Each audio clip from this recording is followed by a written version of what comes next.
আমরা যারা এই সেক্টরে দীর্ঘদিন থেকে কাজ করছি, বাংলাদেশের অর্থনৈতিক উন্নয়নে বিদেশে শ্রমশক্তি প্রেরণ এবং রিমিটেন্স আহরণ এটা একটা অনেক বড় ভূমিকা, এটা বলার কোনো অবকাশ নাই। এই ভূমিকার ধারাবাহিকতা আপনারা জানেন, প্রায় প্রতি বছর $22 বিলিয়ন এই দেশের অর্থনীতিতে এই ফরেন রিমিটেন্সের ভূমিকা আছে, যেটা আমরা সরাসরি রিক্রুটিং এজেন্সিগুলো কাজ করে। তো সেই জায়গাটাতে আমরা মনে করি এটা আরও অনেক বেশি হওয়ার সুযোগ আছে। সেখানে আমরা যদি সকলে মিলে সম্মিলিতভাবে কাজ করি, ডেফিনেটলি এটা আরও বৃদ্ধি পাবে। কিন্তু যে বিষয়টা নিয়ে আজকে আমাদের আলোচনা, আপনারা দেখেছেন বিগত স্বৈরাচারী সরকারের আমলে প্রত্যেকটা জায়গায় যেমন সিন্ডিকেট হয়েছিল, আলুর সিন্ডিকেট থেকে শুরু করে পেঁয়াজের সিন্ডিকেট থেকে শুরু করে যেভাবে প্রত্যেকটা জায়গায় জায়গায় সিন্ডিকেট হয়েছিল, প্রত্যেকটা সামগ্রীতে সিন্ডিকেট হয়েছিল, তারও ধারাবাহিকতা কিন্তু মালয়েশিয়ার সিন্ডিকেটটা কিন্তু হয়েছিল। এবং এই যে 2016 এবং 2018 একবার সিন্ডিকেট হলো, এই সিন্ডিকেটের অনিয়ম এবং দুর্নীতির কারণে মালয়েশিয়ার শ্রমবাজার বন্ধ হয়ে গিয়েছিল, আপনারাই অনেক রিপোর্ট করেছিলেন। আবার এটা 2022 এবং 2024 আবার হলো, সেখানেও কিন্তু একই কাণ্ডই হয়েছে। তো বারবার মালয়েশিয়ার শ্রমবাজারটা ওপেন হচ্ছে এবং বারবার কিন্তু বন্ধ হচ্ছে। এখন কেন হচ্ছে এটা? সিন্ডিকেট কেন হচ্ছে? কারা সিন্ডিকেট করছে? কোনভাবে সিন্ডিকেটটা হয়? আমি এই বিষয়টা আপনাদেরকে একটু ক্লিয়ার করতে চাই। আপনারা জানেন, আপনার মালয়েশিয়া প্রায় 15টা কান্ট্রি থেকে শ্রমিক নেয়। এই 15টার মধ্যে বাংলাদেশ একটা। শুধুমাত্র বাংলাদেশ একটা কান্ট্রি যেখানে তারা এই সিন্ডিকেশন সিস্টেমটা আছে, তাদের এই লাইসেন্সের লিমিটেশন আছে। বাকি 14টাতে কিন্তু নাই। আবার বাংলাদেশও কিন্তু পৃথিবীর অনেক দেশে কর্মী পাঠায়, কোনো দেশে কিন্তু এই লিমিটেশন নাই, কোনো দেশে কোথাও এই লিমিটেশন কিন্তু নাই। তো এই যে জিনিসটা, বৈষম্যটা, এটা একটা বিশেষ প্রক্রিয়া, এই জিনিসটা কিন্তু হয়েছে। বারবার এটা আলোচনায় হয়েছে, বারবার আলোচনায় আসছে। আপনারা জানেন সেখানে এই বাংলাদেশের যে সরকারের সাথে সর্বশেষ যে একটা এমইউ করেছে, সেই এমইউতে বলা আছে যে বাংলাদেশের রিক্রুটমেন্ট এজেন্সি মালয়েশিয়ান সরকার সিলেকশন করবে। আচ্ছা, বাংলাদেশের রিক্রুটিং এজেন্সি কে ভালো কে খারাপ এটা মালয়েশিয়ান সরকার কীভাবে জানে? যদি না জানে, ঠিক আছে, এটা ভালো, গুড ইন্টেনশন আমরা ধরে নিতে পারি, তাহলে অ্যাটলিস্ট একটা ক্রাইটেরিয়া দিতে হবে যে আমি 10টাকে নেব, 50টাকে নেব, এদের মাধ্যমে কর্মী নেব। তাহলে একটা ক্রাইটেরিয়া, একটা থাকতে হবে যে এই ক্রাইটেরিয়া যারা ম্যাচ করবে তারা কর্মী পাঠাবে। এরকম কোনো ক্রাইটেরিয়া কিন্তু আমরা দেখি নাই। তো যার ফলে এটা এখান থেকেই একটা, এই যে সরকার সিলেকশন করবে এবং এইটার একটা অনিয়ম সেখান থেকেই শুরু হয়েছে। তো এই যে জিনিসটা আমরা দেখেছি, সেখানে আপনারা জানেন মালয়েশিয়া যে কর্মী নেয়, সেখানে একটা বেস্টিনেট নামে একটা কোম্পানি আছে। এই বেস্টিনেট কোম্পানির মালিক হচ্ছে বাংলাদেশি বংশোদ্ভূত দাতশ্রী আমিন নামে ভদ্রলোক। তিনি দীর্ঘদিন ম্যান পাওয়ার ব্যবসা করেন। এই সফটওয়্যার কোম্পানি, এই কোম্পানিটা, আইটি কোম্পানিটা ওনার, এই কোম্পানির মালিক হলে উনি। এবং ওনার সাথে বাংলাদেশের একজন ব্যবসায়ী আছেন, বায়রা সাবেক মহাসচিব রুহুল আমিন স্বপন সাহেব, উনি এটার পার্টনার বেস্টিনেটের, উনি একটা পার্সেন্টেজ ওনার আছেন, যদিও এখন মনে হয় এটা চেঞ্জ হতে পারে। এই দুইজনের কারণে, এবং ওনারা একই এলাকার লোক, বরমবাড়ি ওনাদের বাড়ি, একই এলাকার মানুষ, যার ফলে ওনাদের একটা সখ্যতা আছে। উনি যেহেতু বাংলাদেশি বংশোদ্ভূত মালয়েশিয়ার নাগরিক, আপনি বলেন তাহলে অন্য দেশে পারে না। একই সিস্টেমে কিন্তু ওনার একটা বেস্টিনেটের FWCMS একটা সিস্টেম আছে, foreign worker centralise management system. এই সিস্টেমের মাধ্যমে এই 15টা কান্ট্রি থেকে কিন্তু মালয়েশিয়া শ্রমিক নেয়। এই সিস্টেমটা কিন্তু অন্য দেশে ওনারা ট্রাই করেছেন, কিছু কিছু ক্ষেত্রে ওনারা এটা পারেন নাই। নেপালে ওনারা ট্রাই করেছেন, এটা পারেন নাই। কিন্তু যেহেতু উনি বাংলাদেশি মানুষ, বাংলাদেশের ওনার লোকজন আছে, অধিবাসী বন্ধুবান্ধব আছে, এটা ওনার জন্য একটু সহজ হয়ে গেছে। এবং সেক্ষেত্রে ধরেন আমাদের সাবেক যে স্বৈরাচারী সরকার, ফ্যাসিস্ট সরকারকে আমরা যারা বলি, তাদের প্রত্যক্ষ পরোক্ষ বিভিন্নভাবে তাদের মন্ত্রী, এমপি, তাদের এই লোকেরা তাদেরকে প্রত্যক্ষ সহযোগিতার মাধ্যমে এটা হয়েছে। আমরা এটাও শুনেছি সালামান এফ রহমান সাহেব এটাকে রিকগনাইজ করেছেন এবং এটাকে সিন্ডিকেটটাকে করার জন্য উনি বিভিন্নভাবে তদবির করেছেন, ওনার মাধ্যমে এই তারা সহযোগিতা পায় এটা করেছেন। এর মধ্যে আপনারা জেনেছেন, পত্রপত্রিকা আপনাদের মাধ্যমে আসছে, এটার মধ্যে সাবেক অর্থমন্ত্রী ছিলেন বেনজির আহমেদ সাহেব ছিলেন, ওখানে নিজাম হাজারি ছিলেন, লেফটেন্যান্ট জেনারেল মাসুদ ছিলেন, তারপর আওয়ামী লীগের অনেক বড় বড় নেতারা ছিলেন। এমন ব্যক্তিরা ছিলেন যিনি শুধুমাত্র এই সিন্ডিকেটে ঢুকার জন্য লাইসেন্স করেছেন। ইতিপূর্বে মালয়েশিয়া তো দূরে থাকা একটা কর্মীও পাঠান নাই, ইভিন কি পৃথিবীর কোনো দেশে উনি কর্মী পাঠান নাই, কিন্তু উনি সিন্ডিকেটের একজন সৌভাগ্যবান ব্যক্তি হয়ে গেছেন। তো এই যে অনিয়মটা হয়েছে, কাদেরকে সিলেকশন, এই সিলেকশনগুলো তাদের মনোভূত যারা, তাদের অনুগত যারা, তাদেরকে সিলেকশন করা হয়েছে। এটার কোনো ক্রাইটেরিয়া, আমি আগে বলেছি, কোনো ক্রাইটেরিয়া ছিল না। যার ফলে যে জিনিসটা হলো কি, আপনি এখানে প্রবলেমটা কি দাঁড়ালো, এই প্রবলেমটার কারণে যেহেতু এই একটা এক ধরনের সিন্ডিকেট হয়ে ওনারা টোটাল বিজনেসটাকে করায়ত্ত করার যে চেষ্টাটা করেছেন। এখানে আরেকটা জিনিস আমি বলে রাখি, এই যে FWCMS সিস্টেম বা ডেস্টিনেটেড যে অনলাইন যে আইটি কোম্পানি, এদের কাজটা কি ছিল? এদের কাজটা হচ্ছে মালয়েশিয়াতে বিদেশি কর্মী আনার জন্য অনলাইন সাপোর্টটা তারা দিবে। মালয়েশিয়ান সরকারের সাথে তাদের এই চুক্তিটা আছে, অনলাইন সাপোর্ট দিবে।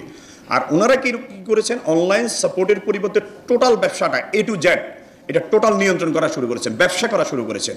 ওনারা ব্যবসার অ্যাপ্রুভেল কীভাবে হবে মালয়েশিয়া সেটাও ওনারা নিয়ন্ত্রণ করতেন, মেডিকেল কীভাবে হবে সেটাও নিয়ন্ত্রণ করতেন, লোক রিক্রুটমেন্ট কীভাবে হবে সেটাও নিয়ন্ত্রণ করতেন, এবং দুই দেশের সরকারকেও একসময় নিয়ন্ত্রণ করা শুরু করেছেন তারা। আপনারা দেখেছেন এটা নিয়ে মালয়েশিয়ান হাইকমিশনার কি বলেছিলেন? উনি বলেছিলেন এটার জন্য এমন একটা শক্ত অবস্থান দুই দেশের সরকারের কারণে এই জিনিসটা হয়েছে, উনি কিন্তু মন্তব্য করেছিলেন। আপনার জাতিসংঘ এটার জন্য উদ্বেগ প্রকাশ করেছেন, আইএম উদ্বেগ প্রকাশ করেছে এটা নিয়ে। তারপরে আমরা তো মানে গলা ফাটাই ফেলছি আমাদের। আপনারা আমাদের সাথে বিভিন্ন সময় আপনারা টেলিভিশন পত্রপত্রিকা আপনারা কি পরিমাণ লেখালেখি করেছেন। এখন অনিয়মটা কোথায়? আমাদের অনিয়মটা, হ্যাঁ ঠিক আছে ওনারা 10 জন করলো, তাহলে অনিয়মটা হলো কোথায়? অনিয়মটা হচ্ছে সে জায়গায় যারা 10 জন 25 জন 100 জন যারা করেছেন তাদের মধ্যে অধিকাংশ লোকেই আগে মালয়েশিয়াতে কোনো এক্সপিরিয়েন্স ছিল না, কর্মী পাঠান নাই, এবং তারা এই সৌভাগ্যবান ব্যক্তি হওয়ার কারণে কি হলো, ওনারা কিন্তু এই অটোমেটিক একটা পদ্ধতি আছে, ডিমান্ডটা অটোমেটিক পদ্ধতি, ওনার পোর্টালে চলে আসবে, ওনার কিছু করার দরকার নেই, উনি বাসায় ঘুমাই থাকবেন, ওনার পোর্টালে চলে আসবে, উনি এখান থেকে ব্যবসা করতে পারবেন। 1,52,000 টাকা ওনাদেরকে দিতে হবে, দিয়ে ওনারা ওনাদের মতো করে করতে হচ্ছে। তো এইখানে আমরা যেটা জানি, এবং আমাদের যারা এর মধ্যে বিয়ারের মধ্যে যারা এই সিন্ডিকেশনের মধ্যে ছিলেন তার বাইরেও কিন্তু অনেকে কাজ করেছেন, অনেকে ভিসা নিয়ে আসছেন, আমরাও নিয়ে আসছি। এখন দেখেন, যেহেতু আমাদের অনেকের অভিজ্ঞতা থাকার পরেও আমাদের লাইসেন্সটা সেখানে নাই, যে ভদ্রলোক জীবনে কর্মী পাঠান নাই, আমার লাইসেন্স 452, ওনার নাম লাইসেন্স 1852 ধরেন, ওনার কাছে গিয়ে ধর্ণা দিয়ে ওনাকে আবার এই টাকাটা দিয়ে ওনাকে আমি তেল দিয়ে বলতে হবে যে ভাই তুমি আমার কাজটা করে দাও। ওই ভাই আমার সমস্যাটা কি, কেন আমি পারবো না?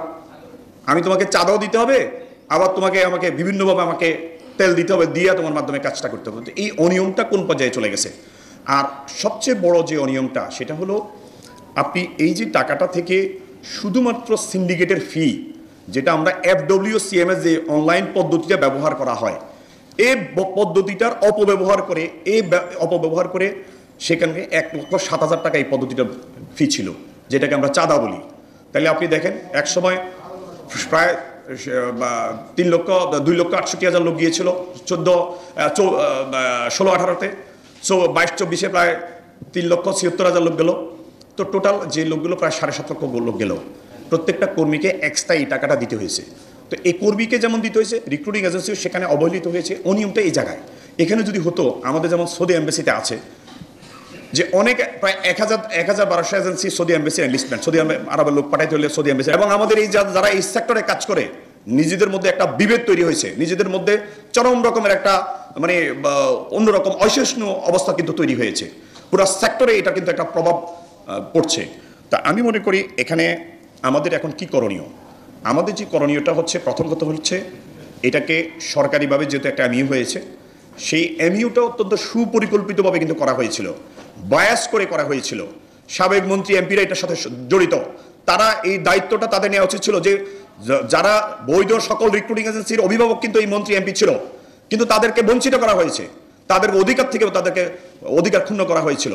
তাদেরকে আমরা বারবার বলেছিলাম, কিন্তু তারাও বায়াস হয়ে, তারাও এটার সাথে বিভিন্নভাবে সংশ্লিষ্ট হয়ে তারা এই কাজটা করেছিল। তো আসুন, এখানে যে জিনিসটা আমাদের এই এমইউটা আমাদের প্রথম পরিবর্তন করা দরকার।